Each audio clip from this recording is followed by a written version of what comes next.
Ya, kita hari ini akan bahas mengenai firman yang saya kasih judul sebenarnya dari sebuah lagu, ya, maka jiwaku pun memujimu, ya, sing my soul ya. Jadi dan sing my soul. Oke, saya tidak membahas tentang teknik-teknik bernyanyi.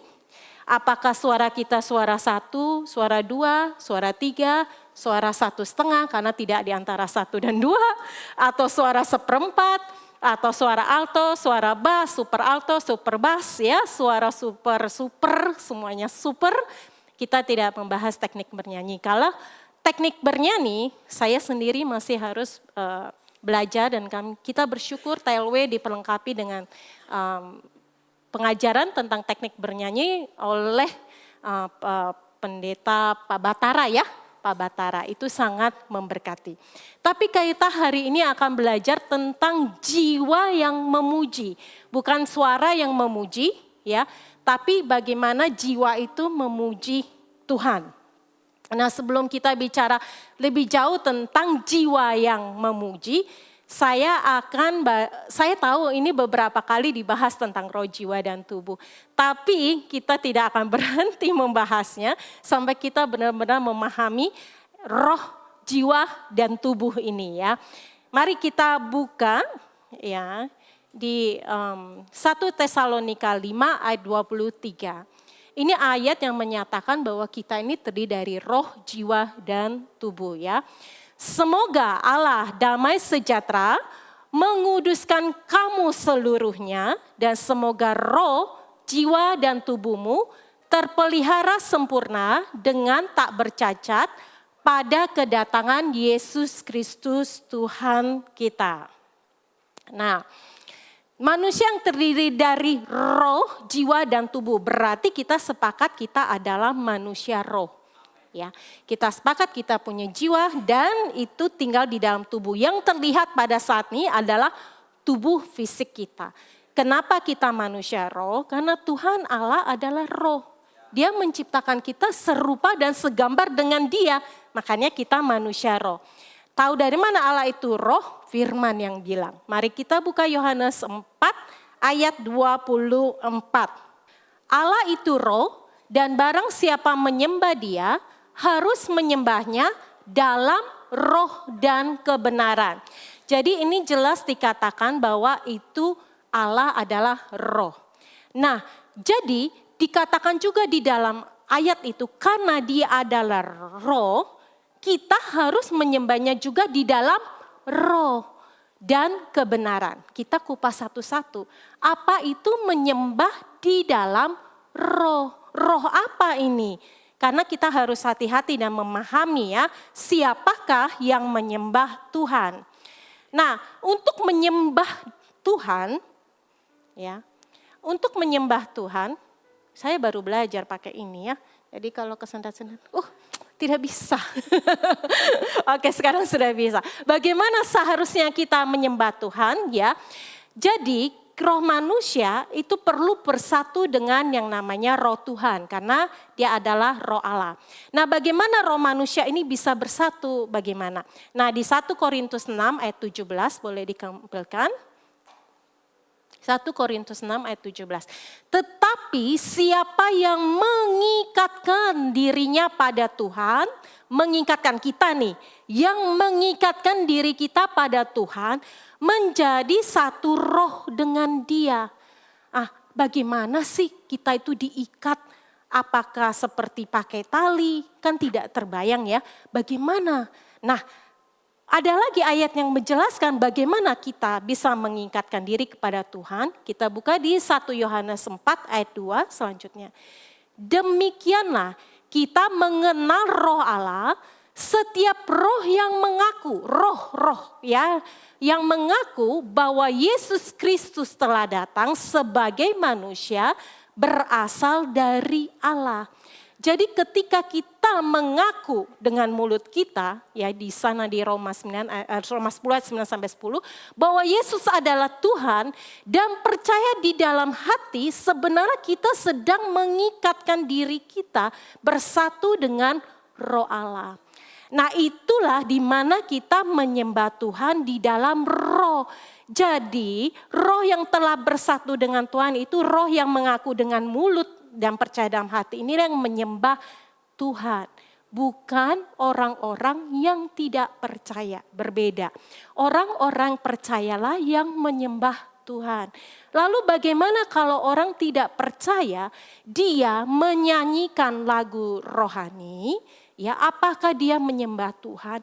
Jika dia belum percaya kepada Yesus sebagai Tuhan dan Juru Selamat, ia hanya bernyanyi lagu rohani, ya.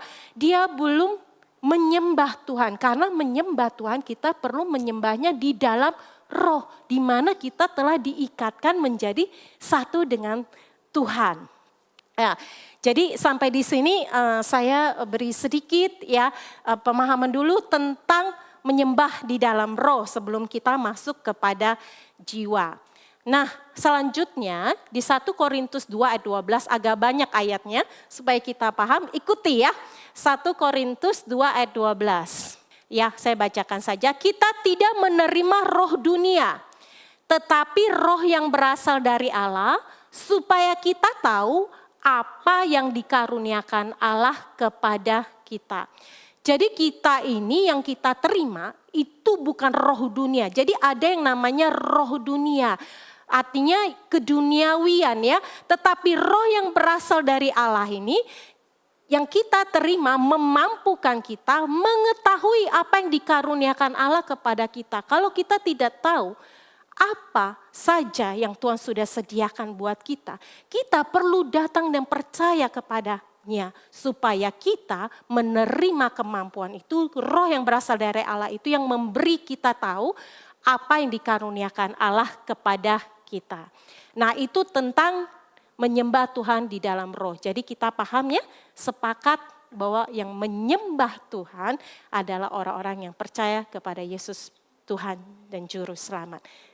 Nah selanjutnya kita akan melihat ya menyembah di dalam kebenaran. Tadi kan ada dua ya, bagaimana kita menyembah Tuhan di dalam roh dan kebenaran. Yohanes 17 ayat 17. Apa itu kebenaran? Yohanes 17 ayat 17 mengatakan, kuduskanlah mereka dalam kebenaran. Firman-Mu adalah kebenaran.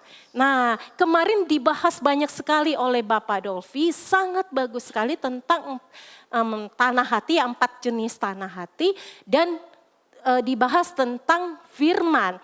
Nah firman yang ada kebenaran ini, inilah kita menyembah dia di dalam kebenaran. Jadi bukan hanya dalam roh, tapi juga di dalam kebenaran.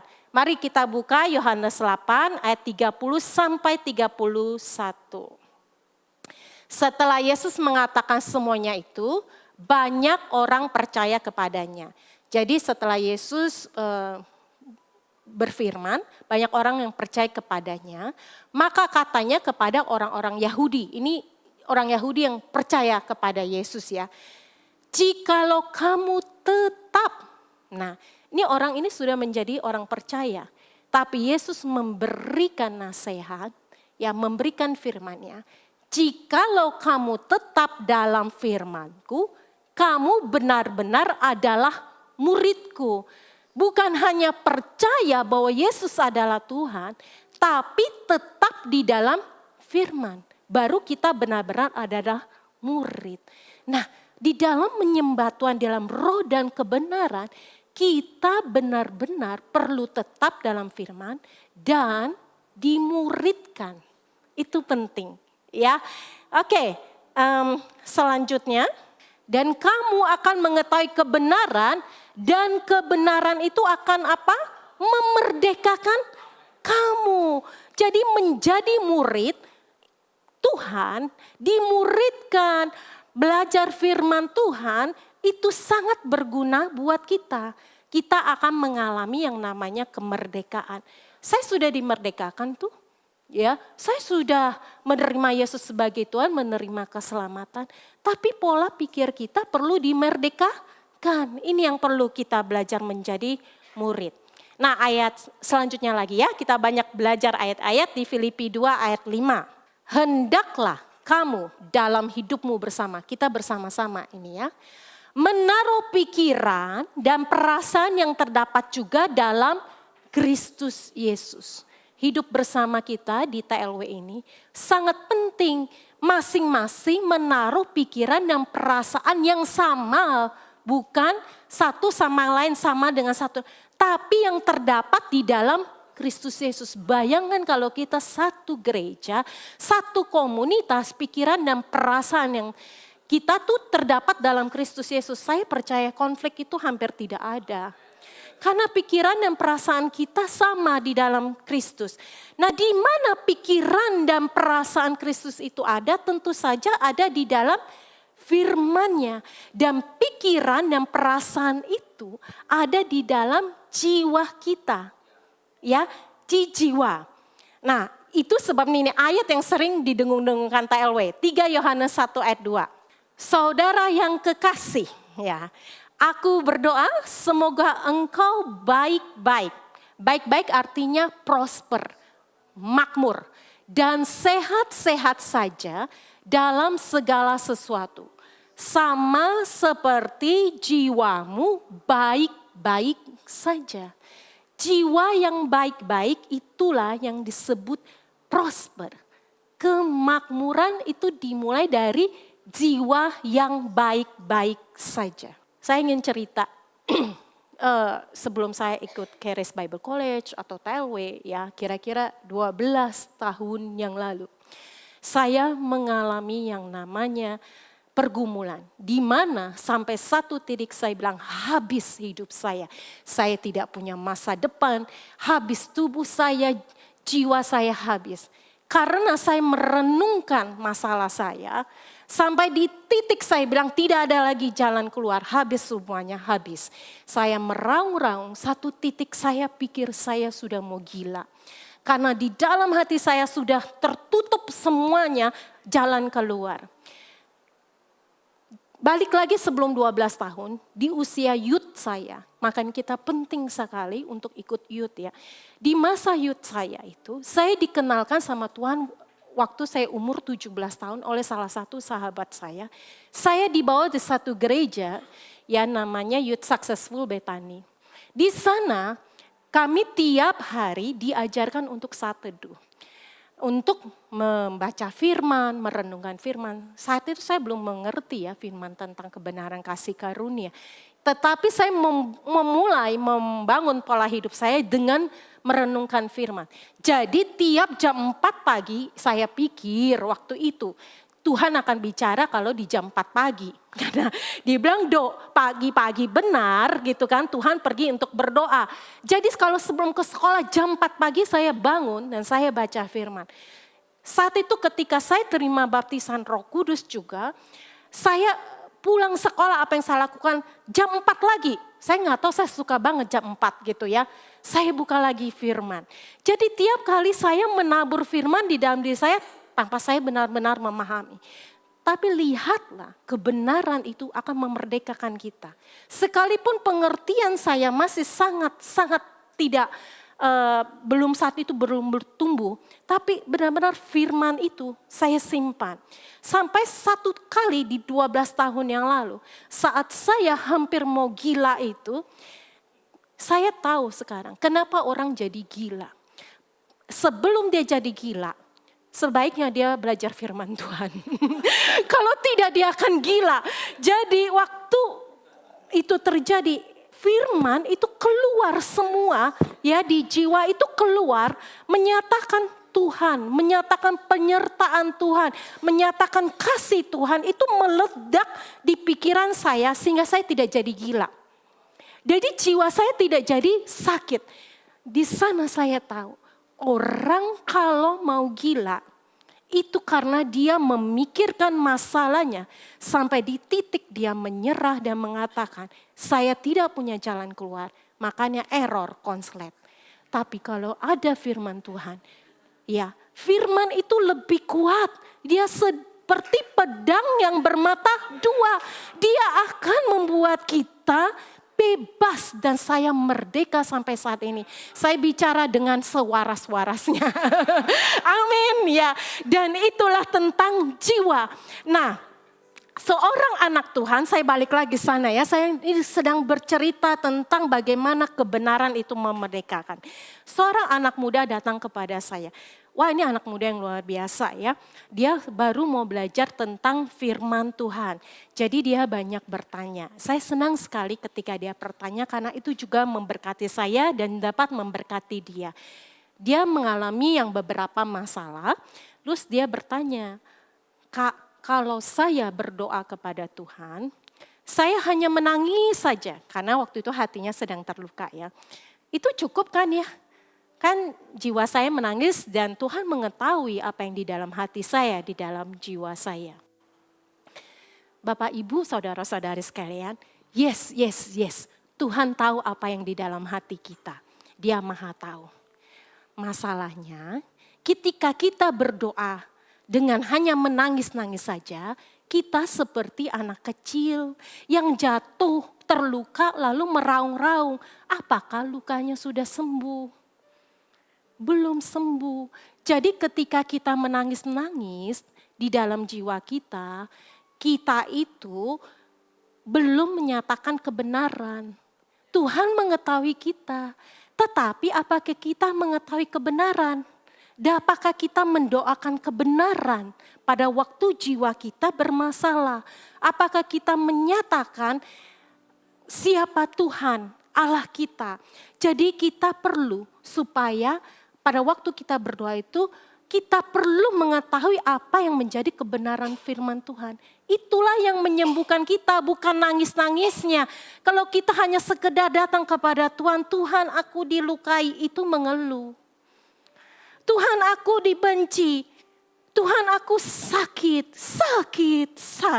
Tambah sakit, karena dibilang sakit. Tapi kalau kita berkata, Tuhan, Engkau penyembuhku. Tuhan, aku tahu Engkau adalah jalan dan kebenaran dan hidup buat aku. Engkau yang menuntun aku. Akan dibangun kitanya. Kami menangis dan meraung-raung dan mengeluh tidak akan terbangun kitanya. Kita perlu bangun jiwa kita ya. Kita perlu menyatakan kebenaran itu.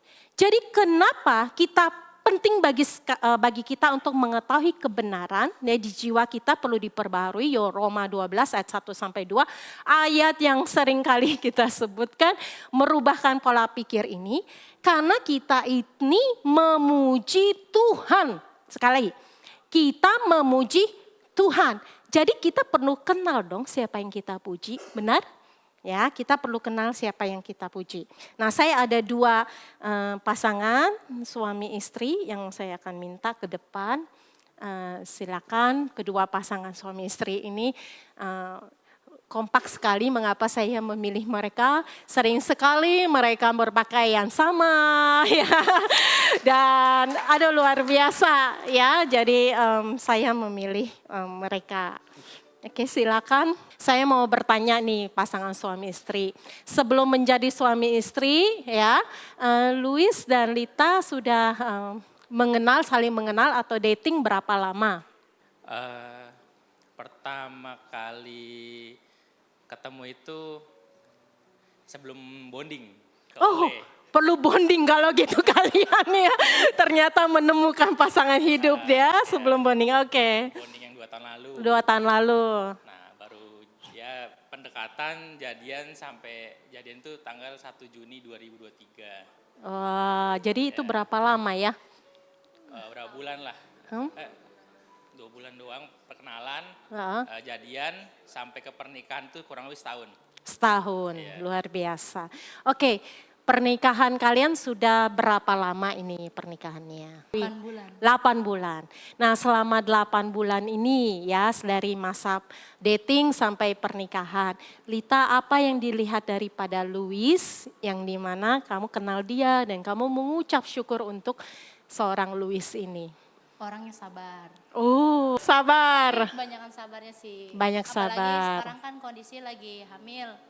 Terus kayak, aduh tiba-tiba malam, kok lapar ya? Terus dia udah mau tidur, terus dia, emang kamu mau apa?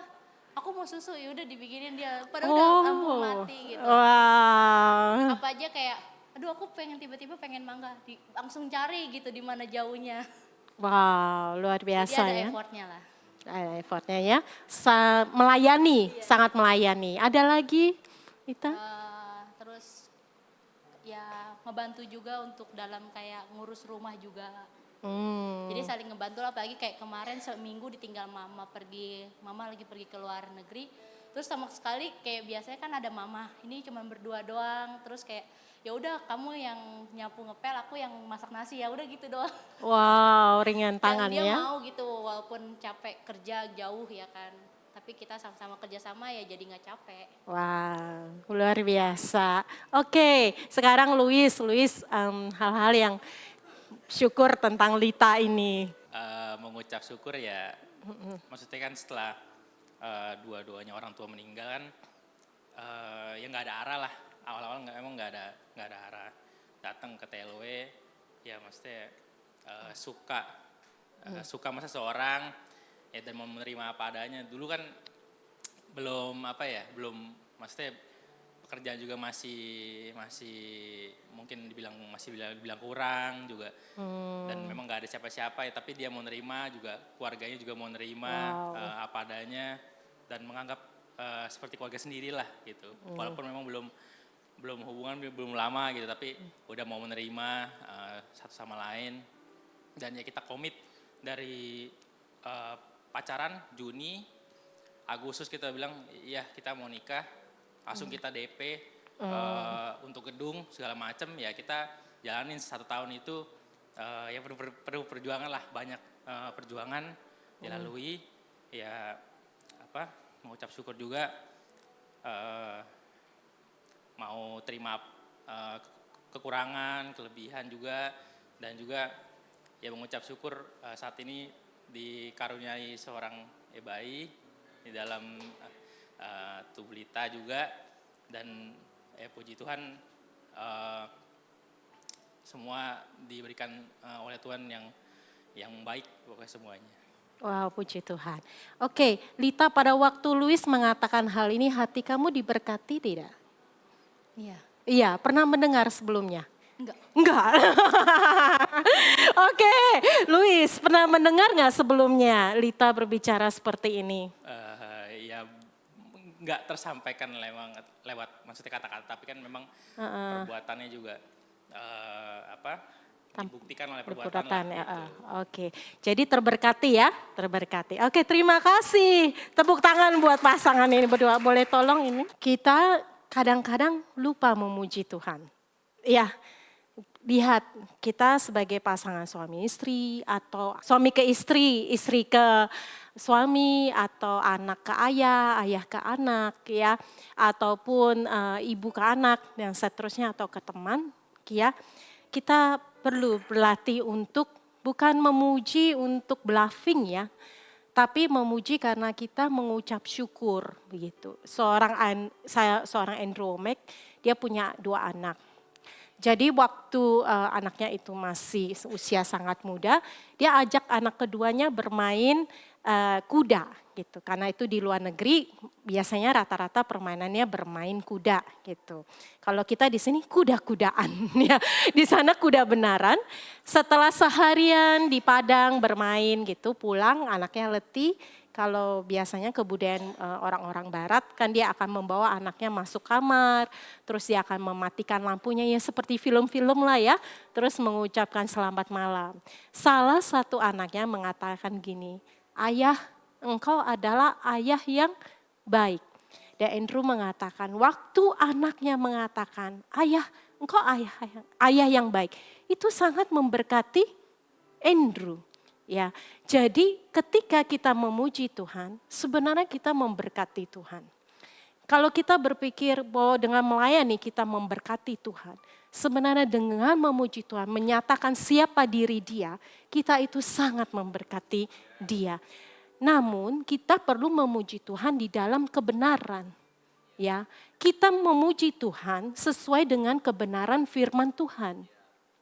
Sama seperti tadi Luis, ya mengucap syukur Ya, itu dia mengatakan yang sebenarnya tentang Lita. Lita tuh mengatakan yang sebenarnya tentang Louis. Jadi kita harus mengetahui kebenaran itu. Siapakah Tuhan itu, dan satu-satunya menyatakan itu adalah di firman itu. Kita perlu balik lagi kepada firman. Demikianlah jiwa kita memuji Tuhan. Nah, kita buka ya di Mazmur 34 ayat 2. Dikatakan begini, aku hendak memuji Tuhan pada segala waktu. Puji-pujiannya kepadanya tetap di dalam mulutku. Ya. Mazmur 103 ayat 2. Pujilah Tuhan, hai jiwaku. Janganlah lupa segala kebaikannya. Jangan lupa. Jadi jiwa ini yang memuji Tuhan adalah jiwa yang telah memahami kebenaran firman Tuhan. Bukan hanya sekedar bernyanyi ya. Makanya itu ada lagu kan. Maka jiwaku pun memujimu. Sama-sama. Ajaib Tuhan. Ajaib Tuhan. Jiwa kita mari memuji. Maka jiwaku pun memujimu.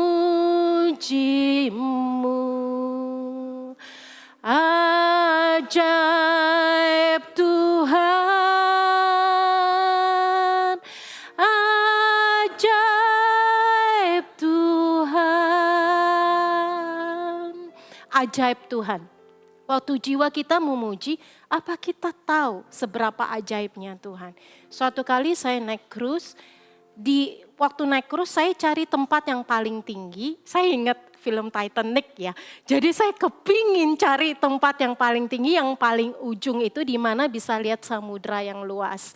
Saya naik, saya ada di ujung situ. Saya mengamati pemandangan gitu. Langitnya bersih, ya. Itu garisnya antara langit sama antara air, samudra itu begitu jelas, tidak ada gelombang kalau kita perhatikan. Saya sangat terkagum. Saya bilang Tuhan luar biasa, ajaib Tuhan apa yang sudah kau buat untuk yang kau ciptakan itu. Saya ingat Ibu Nini pernah mengatakan bahwa dunia yang sebenarnya kita diciptakan Tuhan ini juga sebenarnya rusak karena air bah ya. Bayangkan, karena air bah aja masih seindah itu. Tiba-tiba di dalam roh saya yang saya percaya Roh Kudus bicara seperti ini. Desi, dari semua pemandangan yang indah ini, kamu lebih indah, kamu lebih ajaib dari semuanya. Saya tulis dan saya upload itu di Instagram saya. Saya mau beritahu, kita ini ajaib. Kalau kita mau bernyanyi, yang mengatakan, jiwaku memuji Tuhan, ajaib Tuhan, hanya ajaib Tuhan. Kalau nggak mengerti ajaib, kita ini ajaib. Makanya Daud mengatakan, aku ini ajaib Tuhan, ya. Aku ajaib dibuatnya. Nah, kita perlu membayangkan waktu kita memuji Dia, luar biasanya Tuhan. Kita tidak fokus pada diri kita sendiri. Ada dua tokoh, Saul dan Daud. Ya. Kita buka di 1 Samuel 10 ayat 1. Jadi Saul dan Daud keduanya adalah pernah menjadi raja di Israel. Keduanya diurapi. 1 Samuel 10 ayat 1. Lalu Samuel mengambil buli-buli berisi minyak, dituangkannya ke atas kepala Saul, diciumnya dia sambil berkata, bukankah Tuhan telah mengurapi engkau menjadi raja atas umatnya Israel? Engkau akan memegang tampuk pemerintahan atas umat Tuhan dan engkau akan menyelamatkannya dari tangan musuh-musuh di sekitarnya. Inilah tandanya bagimu bahwa Tuhan telah mengurapi engkau menjadi raja atas miliknya sendiri. Nah, ketika pengurapan itu ada, apa yang terjadi pada Saul? 1 Samuel 10 ayat 6-7. Maka roh Tuhan akan berkuasa atasmu. Engkau akan kepenuhan bersama-sama dengan mereka. Mereka ini nabi-nabi ya. Dan berubah menjadi manusia lain. Ayat 7-nya, apabila tanda-tanda ini terjadi kepadamu, ini, lakukan apa saja yang didapat oleh tanganmu, sebab Allah menyertai engkau. Saul sebenarnya mendapatkan pengurapan itu, ada roh Allah yang ada pada dia, dan Allah menyertai engkau. Begitu juga dengan Daud. Daud juga diurapi di 1 Samuel 16 ayat 13. Samuel mengambil tabung tanduk yang berisi minyak itu dan mengurapi Daud di tengah-tengah saudara-saudaranya. Sejak hari itu dan seterusnya berkuasalah roh Tuhan atas Daud. Lalu berangkatlah Samuel menuju Rama. Saul, Daud, diurapi. Roh Tuhan berkuasa. Apa yang menjadi perbedaannya? Jiwa mereka. Jiwa Saul penuh dengan keirian, penuh dengan dengki, penuh dengan kemarahan, penuh dengan ketakutan. Kita lihat di 1 Samuel 18 ayat 6 sampai 9. Tetapi pada waktu mereka pulang, ketika Daud kembali sesudah mengalahkan orang Filistin itu, keluarlah orang-orang perempuan dari segala kota Israel menyongsong Raja Saul sambil menyanyi, yang disongsong Raja Saul. Dan menari-nari dengan memukul rebana, dengan bersukaria dan dengan membunyikan gerincing. Dan perempuan yang menari-nari itu menyanyi berbalas-balasan, katanya, Saul mengalahkan beribu-ribu musuh. Tetapi Daud berlaksa-laksa. Ini jiwa Saul. Lalu bangkitlah amarah Saul dengan sangat. Waktu dia mendengar kata itu ya, bahwa Daud mengalahkan lebih banyak daripada dia. Dan perkataan itu menyebalkan hatinya, jiwanya terganggu. Sebab pikirnya, kepada Daud diperhitungkan mereka berlaksa-laksa. Tetapi kepadaku diperhitungkannya beribu-ribu. Akhirnya jabatan raja itu pun jatuh kepadanya. Saul sejak hari itu Saul selalu mendengki kepada Daud.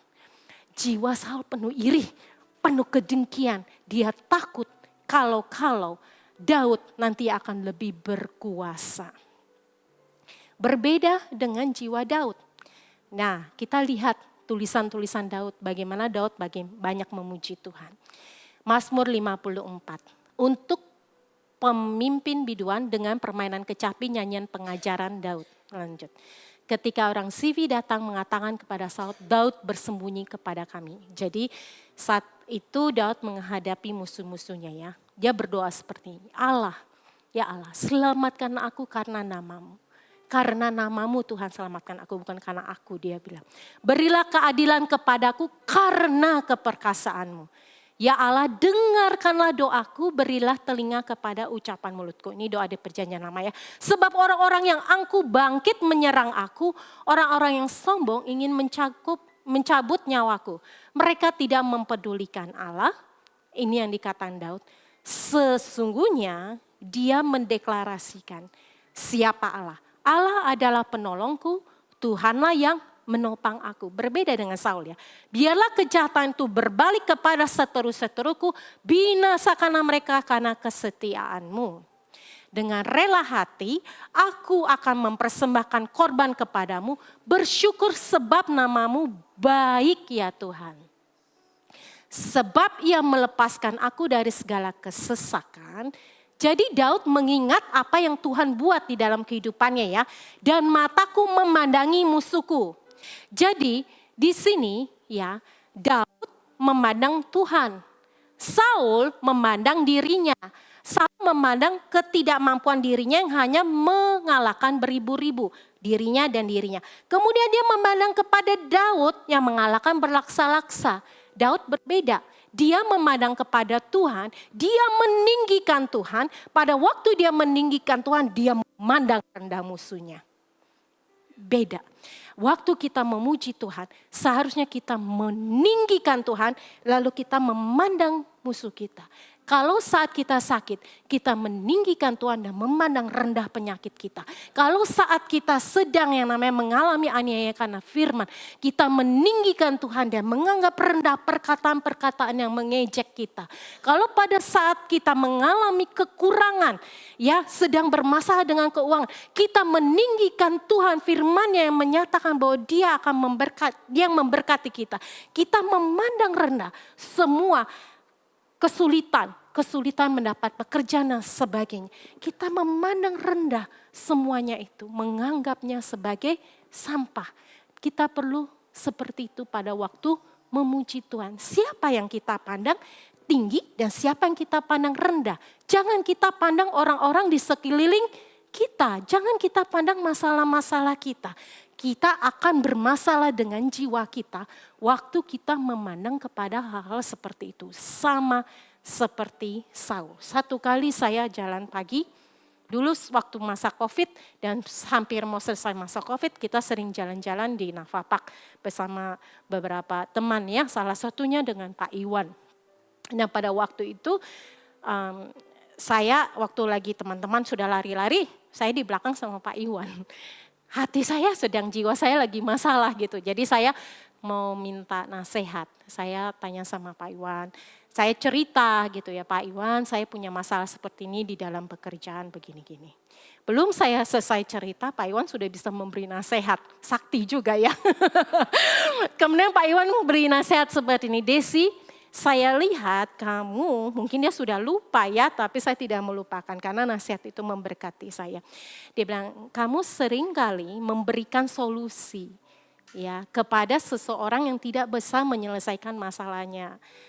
Saya pikir gini, bukankah itu sudah benar? Kalau orang itu tidak bisa menyelesaikan pekerjaan yang seharusnya dia kerjakan, saya harus kasih solusinya dong, nanti kan bermasalah. Tapi saya pikir-pikir lagi, kalau itu benar yang saya lakukan, kenapa sampai sekarang masalah itu belum selesai? Jadi apa yang dikatakan Pak Iwan benar juga ya. Memberikan solusi kepada orang yang tidak menyelesaikan permasalahannya sendiri menjadi masalah gitu. Akhirnya saya merenungkan itu dan saya mengetahui, iya saya harus bertanya kepada orang tersebut. Di dalam masalahmu kamu mau apa? Gitu, menyelesaikan solusimu ini. Dan seterusnya akhirnya menjadi lebih baik gitu. Nah saya ingin beritahu, jiwa kita waktu terganggu, kita bisa juga loh datang kepada teman-teman yang disediakan Tuhan di TLW ini. Tapi datanglah kepada orang yang bisa memberikan nasihat mengenai kebenaran. Karena ketika mereka memberi nasihat, mereka tidak sedang mengekspos kesalahan kita. Tuhan tidak mendakwa loh kesalahan kita. Datanglah kepada orang-orang yang bisa menyatakan kebenaran. Dan kalau menyatakan kebenaran, janganlah kita merasa seolah-olah dia mengekspos kesalahan kita. Sekali lagi kita tidak sedang dihakimi. Tetapi kebenaran itu akan memerdekakan kita. Ada masalah jika jiwa kita tidak tahu bahwa jiwa kita bermasalah. Kadang-kadang kita nggak sadar jiwa kita bermasalah. Datanglah kepada orang-orang yang bisa mengatakan kebenaran itu untuk membebaskan kita dari jiwa yang bermasalah ini untuk mengatakan kebenaran. Rendah hatilah karena dengan demikian kita akan berhenti mengeluh. Seringkali kita mengeluh dan mengeluh tanpa sadar jiwa kita yang bermasalah sebenarnya. Kalau kita sering mengeluh tentang orang-orang atau situasi, sebenarnya jiwa kita ini membutuhkan kebenaran. Carilah dahulu kerajaan Allah dan kebenarannya, maka semuanya akan ditambahkan kepada kita. Saya tutup dengan Mazmur Daud. Di Mazmur 63, Daud bilang seperti ini. Aduh ini Mazmur yang sangat romantis. Daud ini tipikal yang romantis ya. Ia ada di padang gurun Yehuda. Ya Allah, Engkaulah Allahku. Aku mencari Engkau. Ya, kita sekarang nggak perlu cari Tuhan, Tuhan di dalam kita. Tapi waktu itu Daud menyatakan seperti ini, jiwaku haus kepadamu, tubuhku rindu kepadamu, tubuh dia aja rindu, seperti tanah yang kering dan tandus, tiada berair. Demikianlah aku memandang kepadamu di tempat kudus, sambil melihat kekuatanmu dan kemuliaanmu, yang dia pandang Tuhan dan Tuhan. Asik. Sebab kasih setiamu lebih daripada hidup, bibirku akan memegahkan Engkau. Demikianlah aku memuji Engkau seumur hidupku dan menaikkan tanganku demi nama-Mu. Seperti dengan lemak dan sumsum jiwaku dikenyangkan. Dengan bibir yang bersorak-sorai mulutku memuji-muji. Ya, apabila aku ingat kepadamu di tempat tidurku, merenungkan Engkau sepanjang kawal malam, sungguh Engkau telah menjadi pertolonganku, dan dalam naungan sayap-Mu, aku bersorak-sorai.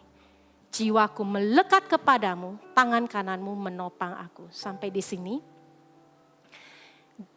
kita perlu jiwa yang lapar dan haus akan Tuhan. Pagi-pagi kita cari apa bangun? Gitu. Malam-malam kita merenungkan apa? Merenungkan masalah. Kita tidak akan memuji Tuhan waktu kita merenungkan masalah. Kita memuji Tuhan, bukan memuji keadaan. Sekali lagi, kita memuji Tuhan. Kalau memuji keadaan, kita nggak bisa seperti Daud ini. Memuji Tuhan di segala waktu. Memuji Tuhan, yang kita puji adalah Tuhan. Kalau keadaan, pada waktu kita senang kita memuji Tuhan. Pada waktu kita sulit memuji Tuhan. Atau pada waktu sulit saya akan memuji Tuhan. Waktu senang saya melupakan Tuhan. Apa rahasianya? Memuji Tuhan segala waktu. Kita memuji Dia, bukan memuji keadaan. Makanya kita bisa memuji Dia di segala waktu. Saya ajak kita semua untuk angkat lagu ini. Ketika kita katakan, Bapa Engkau sungguh baik. Kita menyanyi dengan iman. Kalau saat ini engkau merasa bahwa Bapa belum baik pada aku, nyanyikanlah dengan iman.